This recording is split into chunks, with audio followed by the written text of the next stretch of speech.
ஆர்த்திக்காக பிளேடால கையை கிழிச்சுக்கிட்டாரு ரவிமோகன். இதை பத்தி தான் இந்த வீடியோல நாம தெரிஞ்சுக்க போறோம். அதாவது இப்போ ரவிமோகன், ஆர்த்தி ரவி இவங்களுடைய இந்த திருமண முறிவு பத்தின நிறைய செய்திகள் சோசியல் மீடியால வைரல் ஆயிட்டு இருக்கு. இந்த செய்திகளை பார்க்கும்போது நமக்கே மனது ரொம்பவுமே இழக்கமா இருக்கு, இறுக்கமா இருக்கு. அது மட்டும் இல்லாம ரவிமோகன் அப்படின்னாலே நிறைய பெண்களுக்கு கிரஷ் தான். சினிமால சாக்லேட் பாய்ல இருந்து இப்ப ஆக்ஷன் ஹீரோவா மாறிட்டாரு.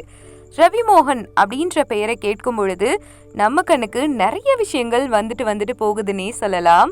அதையும் தாண்டி அவருடைய இயல்பு, பேச்சு, நடிப்பு திறமை இதை ஆட்பறியக்கூடிய ஒரு விஷயமாவே பார்க்கலாம். குறிப்பா ரவிமோகன் அப்படின்னு சொல்லும் பொழுது அவருடைய டெடிகேஷனை பத்தி நிறைய பேர் சொல்லுவாங்க, டீசென்டான நபர்னு சொல்லுவாங்க. ஆனா இப்ப இருக்க சமயத்துல ரவிமோகனும் ஆர்த்தி மோகனும் மாத்தி இப்ப என்ன பண்ணிட்டாங்கன்னா, அவங்களுக்கு பிடிச்ச மாதிரி அறிக்கை வெளியிட அரசாங்கமே உத்தரவு போட்டுட்டாங்க. இன்னும் கேஸ் முடியல, இப்படி அறிக்கையெல்லாம் நீங்க போடக்கூடாது, ஓரா வெளியிடக்கூடாதுன்னு தடையே பிறப்பிச்சுட்டாங்க. ஒரு பக்கம் பாத்தீங்கன்னா சினி இண்டஸ்ட்ரியில இந்த மாதிரி டிவோர்ஸ் கேசஸ்லாம் புதுசு கிடையாது, அடிக்கடி நடக்கக்கூடிய ஒண்ணுதான். குடும்ப உறுப்பினர்கள் மாதிரி இருந்து சண்டை போடுவாங்க, பிரிஞ்சிருவாங்க, திடீர்னு சேருவாங்க, இல்லைன்னா வேற திருமணம் செய்வாங்க. இது எப்பவும் நடக்கிற எதேச்சியான ஒரு விஷயம். புதுசா சினிமால இதை பார்க்கணும்னு அவசியமே கிடையாது. ரவிமோகனும் ஆர்த்தி ரவியும் 2 பேருமே காதலிச்சு திருமணம் செஞ்சிருக்காங்க. அப்படி இருக்க பட்சத்துல பாத்தீங்கன்னா, ஆரம்ப காலகட்டத்துல ஜெயம் ரவியுடைய அப்பா அம்மா போய் பொண்ணு கேட்கும்போது சினிமாவை பத்தி தெரியும், உங்க பையனுக்கு நான் கொடுக்க மாட்டேன் தான் அவங்க தரப்புல இருந்து ஆர்த்தி வீட்டுல சொல்லியிருக்காங்க. உடனே ஒரு பிளேடை கையில எடுத்துட்டு ஜெயம் ரவி கையை அறுத்துக்கிட்ட மாதிரி சொல்லப்படுது.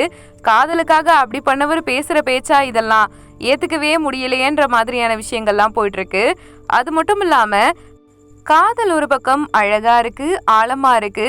அதே மாதிரி வயது முதிர்ந்து இருக்கக்கூடிய அந்த காதல்ல ஸ்ட்ராங்கான பாண்டிங் உருவாகும்னு சொல்லுவாங்க. இங்க என்ன பிரச்சனை அப்படின்னு பாத்தீங்கன்னா, 2 பேரும் பிரியறதோ அவங்களுக்கு இடையில இருக்க கருத்து வேறுபாடோ இல்ல, இடையில 3வது நபர் வந்தது, இடையில பொருளாதார சூழல் வந்தது.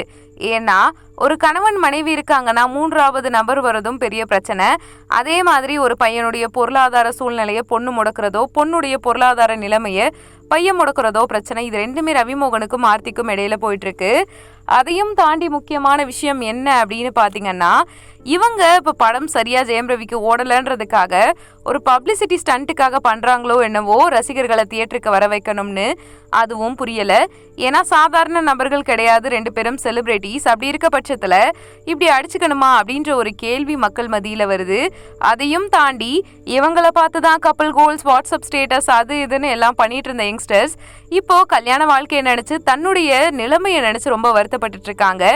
உங்களுடைய கருத்து என்ன? நீங்க என்ன நினைக்கிறீங்க அப்படின்றத கமெண்ட் பண்ணுங்க. நம்ம சேனலை லைக் பண்ணுங்க, ஷேர் பண்ணுங்க, சப்ஸ்கிரைப் பண்ணுங்க. தேங்க்யூ.